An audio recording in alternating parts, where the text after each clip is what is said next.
Hi friends, welcome to Telugu defence news. Russia అసాధ్యం అనుకున్న దానికి కూడా సాధ్యం చేసి చూపించింది. బుర్వెస్నిక్ గురించి ఇంతకు ముందు కూడా మాట్లాడుకున్నాం. చాలా సంవత్సరాల నుండి వెస్టర్న్ దేశాలు ఇది ప్రొపగెండా అని, సైన్స్ ఫిక్షన్ అని అనుకున్నారు. కానీ కొన్ని రోజుల క్రితం రష్యా ఈ వెపన్ని మరోసారి టెస్ట్ చేసింది. ఇది ఒక nuclear powered cruise missile. Fuel ఎప్పటికీ అయిపోదు. ఈ మిజైల్కి రష్యా ఇచ్చిన పేరు బుర్వెస్నిక్ అయితే నేటో దీన్ని స్కైఫాల్ అని పిలుస్తుంది. ఇది ఎందుకంత స్పెషల్ అంటే ఒక చిన్న న్యూక్లియర్ రియాక్టర్తో పనిచేస్తుంది. దీని అర్థం ఈ మిజైల్ రేంజ్ అనేది కేవలం కొన్ని వందలు వేల కిలోమీటర్లు కాదు, ప్రాక్టికల్గా అన్లిమిటెడ్. ఇది రోజులు, అవసరమైతే కొన్ని వారాల పాటు కూడా ప్రయాణించగలదు. రీసెంట్గా జరిగిన టెస్ట్లో ఈ మిజైల్ 15 గంటల పాటు ఫ్లై చేసింది. సుమారు 14,000 కిలోమీటర్ల దూరాన్ని కవర్ చేసింది. దీనితో రష్యా ప్రపంచం మొత్తానికి కూడా ఒక క్లియర్ మెసేజ్ పంపింది. మా న్యూక్లియర్ డెటరెంట్ ఇప్పుడు మిమ్మల్ని ఎలాంటి డైరెక్షన్ నుండైనా ఎప్పుడైనా రీచ్ అవ్వగలదు, మీరు దాన్ని ఆపలేరు. అయితే రష్యా ఇంత సమయం, డబ్బు, బ్రెయిన్ పవర్ని ఎందుకు ఇలాంటి ఒక క్రేజీ వెపన్ మీద పెట్టింది? దీన్ని అర్థం చేసుకోవాలంటే మనం బిగ్ పిక్చర్ చూడాలి. ఈ బుర్వెస్నిక్ అనేది ఒక సపరేట్ ప్రాజెక్ట్ కాదు. ఇది 2018లో పుతిన్ బయటపెట్టిన ఒక డెడ్లీ పజిల్లో ముఖ్యమైన పీస్. పుతిన్ 2018లో 6 కొత్త సూపర్ వెపన్స్ని ప్రపంచానికి చూపించి వాటిని అన్స్టాపబుల్ అని ప్రకటించాడు. Avangard hypersonic glide vehicle, Zircon hypersonic cruise missile, Kinzhal air launched ballistic missile, Poseidon nuclear powered under water drone, Sarmat అనే heavy intercontinental ballistic missile, చివరిగా మనం ఇప్పుడు మాట్లాడుతున్న బుర్వెస్నిక్. ఈ ఆయుధాలన్నింటితో ఒకే ఒక్క కామన్ గోల్ ఉంది: అమెరికా, నేటోల మిజైల్ డిఫెన్స్ సిస్టమ్స్ని కౌంటర్ చేయడం. 32 నేటో దేశాలు కలిసిన రష్యా మీద దాడి చేయకుండా స్టాప్ చేసేది రష్యా నూక్స్తో దాడి చేయడానికి వాడే మిజైల్ పవర్. అయితే ఈ దేశాల మిజైల్ డిఫెన్స్ అనేది అడ్వాన్స్ అవుతూ వస్తుంది. కాబట్టి రష్యా ఆలోచన ఏంటంటే ఆ డిఫెన్స్ని కౌంటర్ చేయడానికి మన దగ్గర కొన్ని ఎక్స్ట్రాడినరీ సూపర్ వెపన్స్ ఉండాలి. కింజాల్, జిర్కాన్, అవెంగార్డ్ అనేవి హైపర్సోనిక్ మిజైల్స్.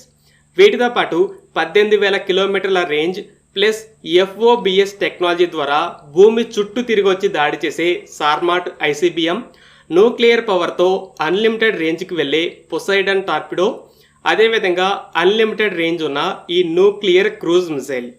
మరి ఈ న్యూక్లియర్ క్రూజ్ మిసైల్ ఎలా పనిచేస్తుంది? మనం ఒక నార్మల్ క్రూజ్ మిసైల్, అమెరికన్ టొమహాక్ కావచ్చు, మన బ్రహ్మోస్ కావచ్చు, వీటిలో ఫ్యూయల్ ట్యాంక్స్ ఉంటాయి.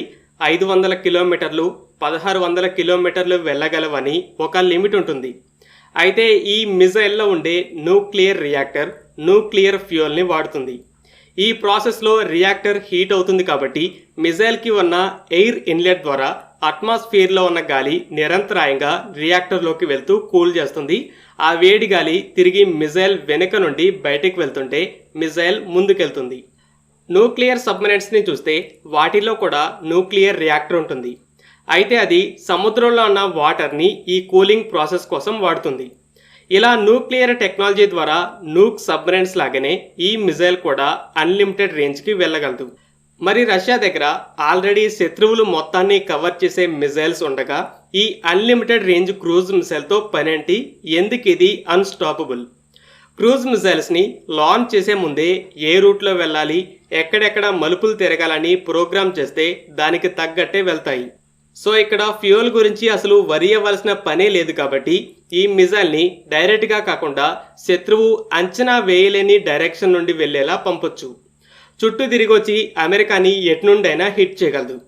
అలాగే క్రూజ్ మిసైల్స్ చాలా తక్కువ ఎత్తులో వెళ్తాయి కాబట్టి డిటెక్ట్ చేయడం కూడా కష్టం. ఇక ఫైనల్గా ఈ మిజైల్ డెవలప్మెంట్ ఎంతవరకు వచ్చింది? ఈ న్యూక్లియర్ పవర్డ్ క్రూజ్ మిసైల్ని డెవలప్ చేయడానికి రష్యా చాలా కష్టపడింది. బుర్వెస్నిక్ డెవలప్మెంట్ 2011లో మొదలైంది. 2016-18 మధ్య మొత్తం 13 సార్లు టెస్టులు చేసింది.